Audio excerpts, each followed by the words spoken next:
جیسا کہ آپ جانتے ہیں کہ پچھلے تقریباً 5-6 دن سے ایران پہ لگاتار امریکہ اور اسرائیل کی طرف سے حملہ ہو رہا ہے، جس میں وہاں کے سپریم جو لیڈر ہیں آیت اللہ علی خامنئی صاحب وہ شہادت پا گئے، اور اس کے بعد یہاں لوگوں کا بڑا جو ہے غم، غصہ اور تکلیف ابھر کے آئی، اور لوگوں نے اس کو ایکسپریس کرنے کی کوشش کی۔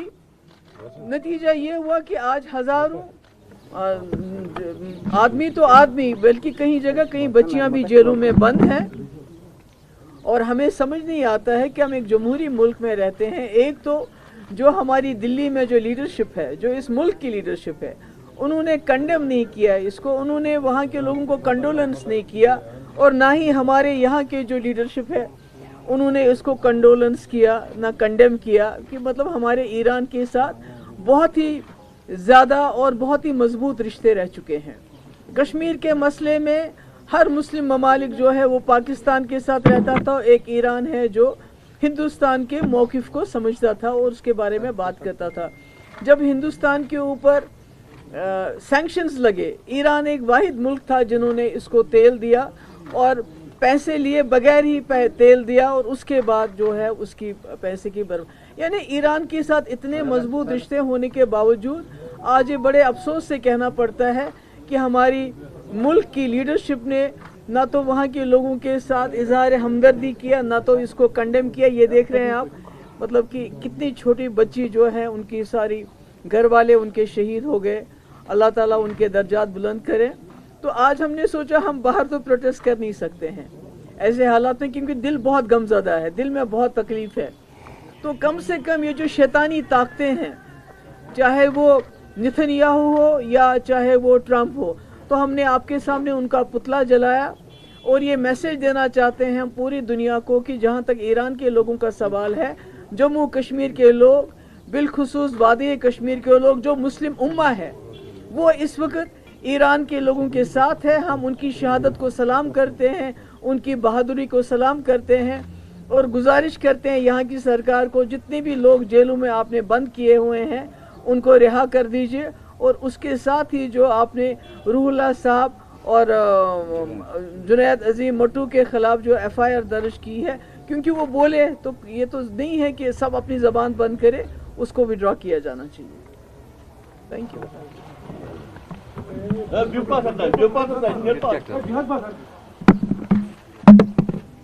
دیش میں جو نیریٹو جو پروٹیسٹ ہو رہے ہیں اس بات کو لے کر، آپ اس کو کیسے دیکھتی ہیں؟ نہیں، اب دیش کی تو وہاں یہ تو مسلم میجارٹی اسٹیٹ ہے، یہاں ہزاروں کی تعداد میں لوگوں کو جیلوں میں بند کر دیا، یہاں تک کہ یہاں شالٹینگ علاقے کی بچیاں بھی بند ہیں،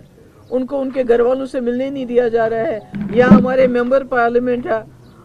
یہ روح اللہ صاحب، انہوں نے کیا کیا؟ انہوں نے بات ہی تو کی، انہوں نے سوال اٹھایا کہ ملک کی لیڈرشپ خاموش کیوں ہے۔ جنید عظیم مٹو جو کل میئر تھا، اس نے بات کی تو ان کے خلاف FIR درج کی، تو میں ملک کی کیا بات کروں؟ ملک میں تو آپ کو پتہ ہے کیا ہو رہا ہے، ملک میں تو مسلمانوں کے خلاف اتنی نفرت ہے کہ مسلمانوں کو مارنے کی کھلے عام دھمکی دی جاتی ہے، تو پر کوئی کچھ کرتا نہیں ہے۔ یہ تو ملک کا تو حال ہے ہی، بیڑا گرک کر دیا ہے ہندو مسلم کر کے، پر ہمارے جموں کشمیر کا حال دیکھیے کیا ہے۔ اور اس میں کہیں نہ کہیں جو یہاں کی لیڈرشپ ہے، جو انہوں نے خاموشی اختیار کی اس معاملے میں، اس سے کہیں نہ کہیں جو لوگ سڑکوں پہ نکلے، جنہوں نے پرامن طریقے سے پروٹیسٹ کیا، یا جو ایران کے پہ اٹیک کو کنڈیم کرتے ہیں، یا شہید خامنئی صاحب کو ان کے ساتھ تعزیت کرتے ہیں، ان کی شہادت کو سلام کرتے ہیں، وہ ان کو مجرم بنایا گیا ہے، ان کو مجرم کی نظر سے دیکھا جاتا ہے۔ تو یہ تو سارا الٹی گنگا بہہ رہی، کیونکہ پورے ملک کا the world order is in total disarray. There is no world order today that a goon, an Epstein goon like Trump, can go into Iran and can go into Venezuela and get the president,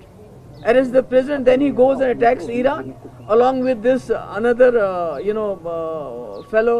another Epstein goon master. He's the Epstein master, Netanyahu.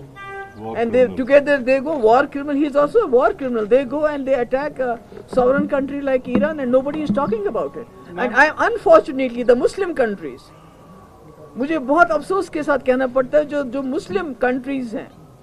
جتنی بھی golf میں ہیں جتنی بھی countries ہیں middle asset میں ہیں وہ نہ صرف تماشا دیکھ رہی ہیں بلکہ ان کے منہ سے ایک لفظ نہیں نکلا ہے but indirectly tacitly they are also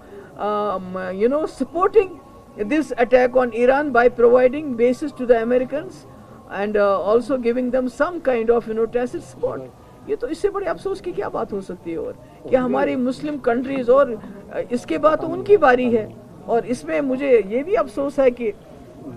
Pakistan جنہوں نے حال ہی میں عرب کے ساتھ ایک معاہدہ کیا آج لگتا ہے وہ معاہدہ اسرائیل کے خلاف نہیں تھا وہ ایران کے خلاف تھا تو ساری مسلم کنٹریز کہیں نہ کہیں امریکہ کے اور اسرائیل کے بغل بچے بنے ہوئے ہیں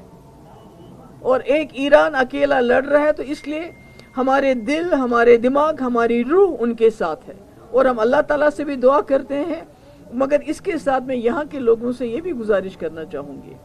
کہ آپ کو جو بھی کرنا ہے امن سے کیجئے امن خراب نہیں ہونا چاہیے کیونکہ آپ جانتے ہیں جموں کشمیر کے حالات کیا ہیں یہاں کی اقتصادیات کیا ہیں اگر یہاں اس سال کا خدا نخواستہ پہلی موسم کی خرابی کی وجہ سے بہت کچھ خراب ہو رہا ہے آپ کو پتہ ہے امریکن ایپل اور دوسرے آنے کی وجہ سے یہاں اقتصادی بحران کھڑا ہونے والا ہے اور ٹورزم جو ابھی تھوڑا پک اپ ہو رہا ہے اس کو بھی نقصان نہیں پہنچنا چاہیے تو اس لیے میری اپنے نوجوانوں سے معتبانہ گزارش ہے آپ ہر چیز پرامن طریقے سے کر لیجئے آپ ابھی تک بھی پرامن رہے آگے بھی پرامن رہیے اور ہمارے دل ہماری روح جو ہے ایران کے لوگوں کے ساتھ ہے بہت بہت میم جو آپ نے کہا کہ ایران بہت اچھی تھی تو جو پرائم منسٹر نے اسرائیل کا وزٹ کیا اس کے بعد یہ ڈائلاگ بول دیا میں نے آلریڈی سب کچھ بول دیا جو بولنا تھا وہ بھی میں نے بولا کہ جتنے بھی مسلم ممالک ہیں وہ تو بالکل اس وقت اسرائیل کے بغل بچے بنے ہوئے ہیں اس کی گود میں بیٹھے ہیں نتنیاہو کے جبکہ ان کو اس وقت ایران کے ساتھ ہونا چاہیے نہ صرف اس کی گود میں بیٹھے ہیں بلکہ کہیں نہ کہیں ایران کے اس حملے میں